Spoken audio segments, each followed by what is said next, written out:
Hi friends, ഞാൻ Sony. 7 days എന്ന എൻ്റെ യൂട്യൂബ് ചാനലിലേക്ക് എല്ലാവർക്കും സ്വാഗതം. നമ്മുടെ വീട്ടിൽ നിത്യവും വേസ്റ്റായി വരുന്ന സാധനങ്ങൾ ഉപയോഗിച്ച് തന്നെ നമുക്ക് നമ്മുടെ ചെടികൾക്കും പച്ചക്കറികൾക്കും ഒക്കെ നല്ലൊരു ലിക്വിഡ് ഫെർട്ടിലൈസർ എങ്ങനെയാണ് തയ്യാറാക്കുന്നതെന്നാണ് ഇന്നത്തെ നമ്മുടെ വീഡിയോയിലൂടെ കാണിക്കുന്നത്. വീഡിയോയിലേക്ക് പോകുന്നതിന് മുമ്പ് നിങ്ങൾ ആദ്യമായിട്ടാണ് എൻ്റെ ഈ ചാനൽ കാണുന്നതെങ്കിൽ ഒന്ന് സബ്സ്ക്രൈബ് ചെയ്യണേ. ഇഷ്ടമായാൽ ലൈക്ക് ചെയ്യാനും മറക്കരുത് കേട്ടോ. നമ്മുടെ ഈ ലിക്വിഡ് ഫെർട്ടിലൈസർ തയ്യാറാക്കാനായിട്ട് നമുക്ക് ആദ്യമായിട്ട് വേണ്ടത് ഹോൾസ് ഒന്നുമില്ലാത്ത ഇതുപോലുള്ള ഒരു ബക്കറ്റാണ് കേട്ടോ. മൂടി വയ്ക്കാൻ പറ്റുന്ന ഒരു ബക്കറ്റ്. ഇത് ഞാൻ എടുത്തിരിക്കുന്നത് ഒരു പെയിൻറ്റിൻ്റെ ബക്കറ്റാണ്. ഇനി അടുത്തതായി നമുക്ക് വേണ്ടത് നമ്മുടെ വീട്ടിൽ മിക്കവാറും ദിവസം ഉണ്ടാവുന്ന, അതായത് നമ്മൾ വേസ്റ്റാക്കി കളയുന്ന ഈ പച്ചക്കറിയുടെ വേസ്റ്റ്, അതാണ് നമുക്ക് അടുത്തതായി വേണ്ടത്. ഇത് മിക്കവാറും ദിവസം തന്നെ നമ്മുടെ വീട്ടിൽ എന്തായാലും കാണും. ഇത് ഞാൻ ഇന്നലത്തെ വേസ്റ്റുകളൊക്കെ കൂടി എടുത്തു വെച്ചിട്ടുള്ളതാണ് കേട്ടോ. ഇതിൽ മുട്ടത്തോടുണ്ട്, ചായപ്പൊടിയുടെ മട്ടുണ്ട്, അതുപോലെ ഉള്ളിത്തൊലി, സവാളത്തൊലി, വെളുത്തുള്ളിയുടെ തൊലി, ഉരുളക്കിഴങ്ങിൻ്റെ തൊലി, ഇതൊക്കെ ഇതിലുണ്ട്. ഇതിൽ ഭക്ഷണത്തിൻ്റെ ബാക്കി വരുന്ന വേസ്റ്റുകളുണ്ടല്ലോ, അതൊന്നും ഇടണ്ട കേട്ടോ. ബാക്കി നമ്മുടെ കയ്യിലുള്ള പച്ചക്കറികളുടെ എന്തൊക്കെ വേസ്റ്റാണ് വരുന്നത് അതൊക്കെ നമുക്ക് ഇതിനായിട്ട് ഉപയോഗിക്കാം. ഇനി ഇതൊക്കെ നമുക്ക് ഈ ബക്കറ്റിലേക്ക് ഇട്ട് കൊടുക്കാം.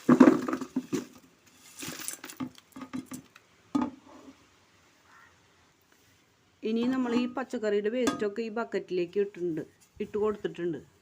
ഇനി നമ്മളിവിടെ എടുത്തിരിക്കുന്നത് തലേ ദിവസത്തെ കഞ്ഞിവെള്ളം ഇരുന്നതാണ് കേട്ടോ. ഈ കഞ്ഞിവെള്ളമാണ് ഞാനിതിലേക്ക് ഒഴിച്ചു കൊടുക്കുന്നത്.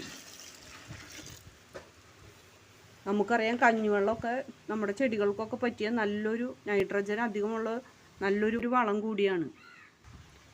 അതുപോലെ തന്നെ നമ്മൾ അരി കഴുകണ വെള്ളം ഉണ്ടല്ലോ, അതും നമുക്ക് ഇതിലേക്ക് ഒഴിച്ചു കൊടുക്കാം. കണ്ടോ, ഇതിലും നല്ല പോലെ ഈ അരി കഴുകിയ വെള്ളവും അതുപോലെ തന്നെ പരിപ്പ്, കടല, പയറുവർഗ്ഗങ്ങളൊക്കെ കഴുകുന്ന വെള്ളങ്ങളോ തലേദിവസം നമ്മൾ വെള്ളത്തിലിട്ട് വെച്ചിട്ട് അത് പിറ്റേ ദിവസം കഴുകിയെടുക്കില്ലേ, ആ വെള്ളമൊന്നും ഒട്ടും പുറത്ത് കളയേണ്ട ആവശ്യമില്ല കേട്ടോ. അതും നമുക്ക് ഇതിലേക്ക് ഉപയോഗിക്കാം. ഇതിൽ ഞാൻ ഇറച്ചിയുടെയും മീനിൻ്റെയൊന്നും കഴുകണ വെള്ളങ്ങൾ ഉപയോഗിക്കാറില്ല. അതുപോലെ തന്നെ പിന്നെ ഇതിലേക്ക് നമുക്ക് ചേർത്ത് കൊടുക്കാൻ പറ്റുന്നത് നമ്മുടെ ഇഡ്ഡലി, ദോശ ഇവയ്ക്കൊക്കെ മാവ് അരച്ച് വയ്ക്കുന്ന പാത്രം ഉണ്ടല്ലോ, അത് മാവൊക്കെ കഴിയുമ്പോൾ നമ്മളത് കഴുകി വെറുതെ കളയാറല്ലേ പതിവ്. ഇത് നമുക്ക് നന്നായിട്ട് ഒന്ന് കുറച്ച് വെള്ളം ഉപയോഗിച്ച് കഴുകി നമുക്ക് ഇതിലേക്ക് ചേർത്ത് കൊടുക്കാം. ഈ മാവ് നന്നായി പുളിച്ചിരിക്കുന്നത് കൊണ്ട് തന്നെ നമ്മളിടുന്ന പച്ചക്കറിയുടെ വേസ്റ്റുകളൊക്കെ ഉണ്ടല്ലോ, അതൊക്കെ പെട്ടെന്ന് തന്നെ നമുക്ക് അഴുകി വളമായിട്ട് തീരും. ഇതൊക്കെ നമുക്ക് ചേർത്ത് കൊടുക്കാം. സാധാരണ ആൾക്കാർ വെള്ളമൊക്കെ ഒഴിച്ചു കൊടുക്കാറുണ്ട്. അതിനേക്കാളൊക്കെ നല്ലത് ഇങ്ങനെ കളയുന്ന ഈ വെള്ളങ്ങളൊക്കെ ഒരു ബക്കറ്റ് വെച്ച് അതിലേക്ക് നമ്മൾ ഒഴിച്ച് അതാത് ദിവസത്തെ വേസ്റ്റും ഈ വെള്ളങ്ങളും കൂടിയിട്ട് നമുക്ക് ഇങ്ങനെ വെച്ചിരിക്കുന്ന ഈ ബക്കറ്റിലേക്ക് നമുക്ക് ഒഴിച്ചു കൊടുക്കാവുന്നതാണ്. അതുപോലെ തന്നെ നമുക്കിതിലേക്ക് ചേർത്ത് കൊടുക്കാൻ പറ്റുന്ന മറ്റൊന്ന് നമ്മുടെ പച്ചപ്പുല്ലുകളോ അല്ലെങ്കിൽ പച്ചിലകളൊക്കെ ചേർത്ത് കൊടുക്കാം കേട്ടോ.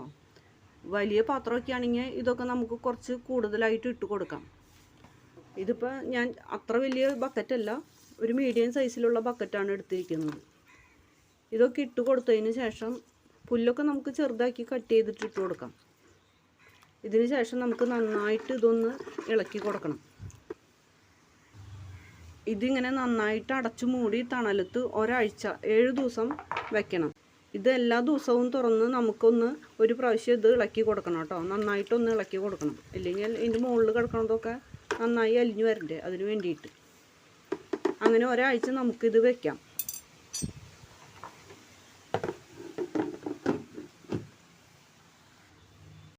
ഈ ഒരാഴ്ച വരെ വരുന്ന വേസ്റ്റുകളും അധികമൊക്കെ വരുന്നുണ്ടെങ്കിൽ നമ്മൾ വലിയ പാത്രം തന്നെ വയ്ക്കണം, അല്ലെങ്കിൽ നമുക്ക് ഇതിലേക്ക് തന്നെ ഇട്ട് കൊടുക്കാം കേട്ടോ. എന്നിട്ട് ഇതുപോലെ നന്നായിട്ടൊന്ന് ഇളക്കി കൊടുത്താൽ മാത്രം മതി. ഒരാഴ്ച കഴിയുമ്പോഴേക്കും നമ്മൾ ആദ്യം ഇട്ട വേസ്റ്റുകളൊക്കെ നന്നായിട്ട് അലിഞ്ഞു തുടങ്ങിയിട്ടുണ്ടാവും. അത് ഞാൻ നിങ്ങൾക്ക് കാണിച്ചു തരാം കേട്ടോ. ഞാനിങ്ങനെ ചെയ്തു വെച്ചിരിക്കുന്നത് ആദ്യം മുതലേ ഞാൻ ഇതുപോലെ തന്നെയാണ് ചെടികൾക്കൊക്കെ വളങ്ങളായിട്ട് കൊടുക്കുന്നത്. പുറമേ നിന്നൊന്നും അധികം വളങ്ങളൊന്നും വാങ്ങാറില്ല. ഇത് ഞാൻ ദിവസവും വേസ്റ്റ് ഇട്ട് വയ്ക്കുന്ന ഒരു ബക്കറ്റാണ് കേട്ടോ. ഇത് കണ്ടോ നിങ്ങൾ? ഇതൊക്കെ നന്നായി ഉള്ളിത്തൊലി, സവാളത്തൊലി, പഴത്തിൻ്റെ തൊലിയൊക്കെ കണ്ടോ? ഇതൊക്കെ നന്നായിട്ട് തന്നെ അഴുകിയിട്ടുണ്ട്. ഇതുപോലെ വെച്ച് ഒരാഴ്ചയ്ക്ക് ശേഷം നമുക്കിത് ഉപയോഗിച്ച് തുടങ്ങാം. പിന്നെ എല്ലാ ദിവസവും നമുക്ക് ഇതിലേക്ക് തന്നെ ആഡ് ചെയ്ത് കൊടുക്കാം. ഇത് ആഴ്ചയിൽ 2-3 പ്രാവശ്യം ഇതൊക്കെ ഇതിൽ നിന്ന് സ്ലറി എടുത്ത് നമുക്ക് ചെടികൾക്കും പച്ചക്കറികൾക്കും ഒക്കെ കൊടുക്കാം കേട്ടോ. ഇതിൽ നൈട്രജനും പൊട്ടാസ്യവും ഫോസ്ഫറസും കാൽസ്യവും ഒക്കെ അടങ്ങിയിട്ടുണ്ട്. കാരണം ഇതിൽ പഴത്തൊലി ഇട്ട് കൊടുത്തിട്ടുണ്ട്, മുട്ടത്തോട് ഇട്ട് കൊടുത്തിട്ടുണ്ട്. അങ്ങനെ നമ്മൾ എല്ലാതും, ഉരുളക്കിഴങ്ങിൻ്റെ തൊലി, ഇതൊക്കെ ചെടികൾ നന്നായി പൂക്കാനും കായ്ക്കാനും ഒക്കെ കൊടുക്കാൻ പറ്റുന്ന നല്ലൊരു വളമാണ്. ഇത് നമുക്ക് ആഴ്ചയിൽ 2-3 തവണ വീതം നമുക്ക് ചെടികൾക്ക് കൊടുക്കാം. അതുപോലെ ഇതിൽ നല്ല ചെടികളുടെ വളർച്ചയ്ക്ക് ആവശ്യമായ എല്ലാ മൂലകങ്ങളും ഇതിൽ അടങ്ങിയിട്ടുണ്ടെന്ന് പറയാം. ചീരയ്ക്ക് നമ്മൾ ഇത് ഒഴിച്ചു കൊടുക്കാറില്ല കേട്ടോ. അത് പെട്ടെന്ന് പൂത്തു പോവില്ലേ ഇല്ലെങ്കിൽ. ഇത് നമ്മൾ എടുക്കുന്നതിനനുസരിച്ച് ആഴ്ചയിൽ 2-3 പ്രാവശ്യമൊക്കെ എടുക്കുമ്പോഴേക്കും ഇതിലെ അളവ് കുറഞ്ഞു വരും. ഇത് അഴുകുമ്പോൾ പച്ചക്കറിയുടെ വേസ്റ്റുകളൊക്കെ ഇതിൽ നിന്ന് ഞാൻ മാറ്റി കളയാറൊന്നുമില്ല. ഇതിലേക്ക് തന്നെ വീണ്ടും ചേർത്ത് കൊടുക്കാറാണ് പതിവ്. ഇതിന് ചെറിയൊരു മണമൊക്കെ ഉണ്ടാവും കേട്ടോ. എന്ന് വെച്ചിട്ടുണ്ടെങ്കിൽ സഹിക്കാൻ പറ്റാത്ത മണമൊന്നുമല്ല. ഇതിലേക്ക് കഞ്ഞിവെള്ളം, പുളിച്ചതിൻ്റെ ഒരു മണവും, കഞ്ഞിവെള്ളം പുളിച്ചാൽ നമുക്കറിയാലോ, അതുപോലെ ഒരു ചെറിയൊരു മണം. അത് ദിവസവും ഇളക്കി കൊടുക്കുകയൊക്കെ ചെയ്യുന്നത് കൊണ്ട് അത് അത്ര വലിയ സഹിക്കാൻ പറ്റാത്ത മണമെന്നൊന്നും പറയാനില്ല. പിന്നെ ഇതിൽ ചെറിയ പുഴുക്കളൊക്കെ ഉണ്ടാവും കേട്ടോ. പുഴുവെന്ന് വെച്ചിട്ടുണ്ടെങ്കിൽ തീരെ പൊടി പോലെ. ഈ പുഴുക്കളൊക്കെ ഉണ്ടെങ്കിലാണ് കേട്ടോ ഇത് ശരിക്കും വളമായിട്ട് നമുക്ക് കിട്ടുകയുള്ളൂ. ഇനി ഇതിൻ്റെ തെളി നമുക്ക് ഇതുപോലെ ഒന്ന് നന്നായി ഇളക്കിയ ശേഷം നമുക്ക് ഇതുപോലെ ഇങ്ങനെ കപ്പ് വെച്ചിട്ട് ഇങ്ങനെ എടുക്കാം. അതല്ലെങ്കിൽ നമുക്കിത് നന്നായിട്ട് അരിച്ചെടുക്കണം എന്നുള്ളവർക്ക് അങ്ങനെ അരിച്ചെടുക്കാം. ഇതിൽ ചെറിയ വേസ്റ്റുകളൊക്കെ കിടന്നുകൊണ്ട് വലിയ കുഴപ്പമൊന്നുമില്ല.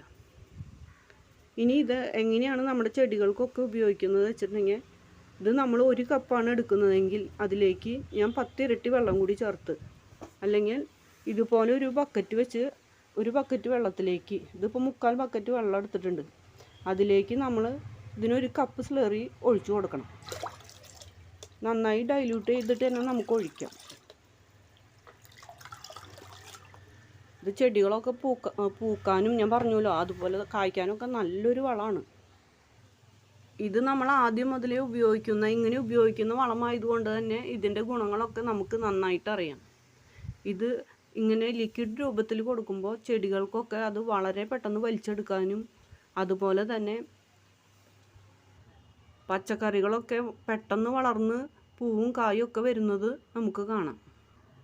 നമ്മൾ ഇങ്ങനെ ചെയ്തു കൊടുത്തിട്ട് നമുക്കതിൻ്റെ റിസൾട്ട് കിട്ടിയത് കൊണ്ടാണ് കേട്ടോ ഞാനിത് നിങ്ങളോട് പറയുന്നത്. നമ്മൾ ഈ പച്ചക്കറി വേസ്റ്റ് കൊണ്ട് കമ്പോസ്റ്റൊക്കെ ഉണ്ടാക്കി കഴിഞ്ഞിട്ടുണ്ടെങ്കിൽ അത് നമ്മൾ 2-3 മാസത്തോളമൊക്കെ കാത്തിരുന്ന് വെയിറ്റ് ചെയ്തതിന് ശേഷം മാത്രം അത് നമുക്ക് നല്ല കമ്പോസ്റ്റായിട്ട് കിട്ടുകയുള്ളൂ. പിന്നെ അത് ചെടികൾക്ക് ഇട്ട് കൊടുത്തിട്ടുണ്ടെങ്കിൽ അത്ര പെട്ടെന്ന് അവയ്ക്ക് വലിച്ചെടുക്കാനൊന്നും പറ്റില്ല. ഇത് ഈ വേനൽക്കാലമൊക്കെ വരുമ്പോൾ ഏറ്റവും നല്ലത് ഇങ്ങനെയുള്ള വളങ്ങൾ കൊടുക്കുന്നതാണ്. മഴക്കാലത്തൊക്കെ ആണെങ്കിൽ നമുക്ക് പച്ചക്കറി വേസ്റ്റ് കൊണ്ട് കമ്പോസ്റ്റ് ഉണ്ടാക്കുകയായിരിക്കും കൂടുതൽ നല്ലത്. ഇതുപോലെ തയ്യാറാക്കി എടുക്കുന്ന വളത്തിലേക്ക് നമുക്ക് ഒരു പിടി ചാരം കൂടിയൊക്കെ ചേർത്ത് പച്ചമുളകിനൊക്കെ ഒഴിച്ചു കൊടുക്കുകയാണെങ്കിൽ പച്ചമുളകിലൊക്കെ നല്ല പോലെ കായ്പിടുത്തം ഉണ്ടാവുന്നതാണ്. കോവലിനൊക്കെ ഈ വളം ഉണ്ടല്ലോ, ആഴ്ചയിൽ 2 പ്രാവശ്യം വീതം ഒഴിച്ചു കൊടുത്തു കഴിഞ്ഞിട്ടുണ്ടെങ്കിൽ തന്നെ കോവലിൽ എല്ലാ ദിവസവും നമുക്ക് കോവലിൽ നിന്ന് വിളവ് ലഭിക്കും. ഇത് കണ്ടോ, പുതിയ പൂക്കളും കായ്കളും ഒക്കെ ഉണ്ടായിക്കൊണ്ടിരിക്കും. അതുപോലെ തന്നെ നമ്മുടെ പേരയിലും ഇതേ കണ്ടോ, ഇതൊരു ചെറിയ പേരത്തൈയാണ് കണ്ടോ, അധികം കനമൊന്നുമില്ല. ഇതിൽ കണ്ടോ, ഇതിലിപ്പോൾ അത് പേരയ്ക്ക 3-4 പേരയ്ക്ക ഇപ്പം തന്നെ ഉണ്ടായിട്ടുണ്ട്.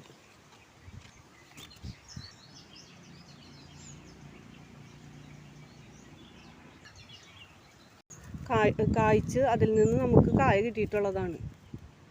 കണ്ടോ, ഇപ്പം നിറയെ പൂക്കളാണ് ഇതിൽ വന്നുകൊണ്ടിരിക്കുന്നത്. നോക്കി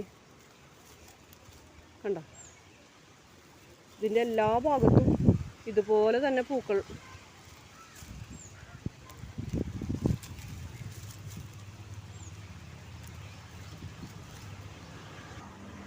ഈ വളം ഇങ്ങനെ കൊടുക്കുന്നത് കൊണ്ട് തന്നെയാണ് ഇതിലൊക്കെ ഇത് ചെറുനാരകം കണ്ടോ, ചെറിയ ചെറുനാരകം ഇതൊക്കെ ചട്ടിയിൽ നട്ടിട്ടുള്ളതാണ്. ഇതിലൊക്കെ പൂവും ചെറിയ ചെറിയ കായ്കളൊക്കെ വന്നു തുടങ്ങി. കുറച്ച് പേർക്കെങ്കിലും നമ്മുടെ ഇന്നത്തെ ഈ വീഡിയോ ഉപകാരപ്പെടുമെന്ന് കരുതുന്നു. വീഡിയോ ഇഷ്ടമായാൽ ഒന്ന് ലൈക്ക് ചെയ്യാനും അതുപോലെ സബ്സ്ക്രൈബ് ചെയ്യാനും മറക്കരുതേ. മറ്റൊരു വീഡിയോയുമായി നമുക്ക് കാണാം.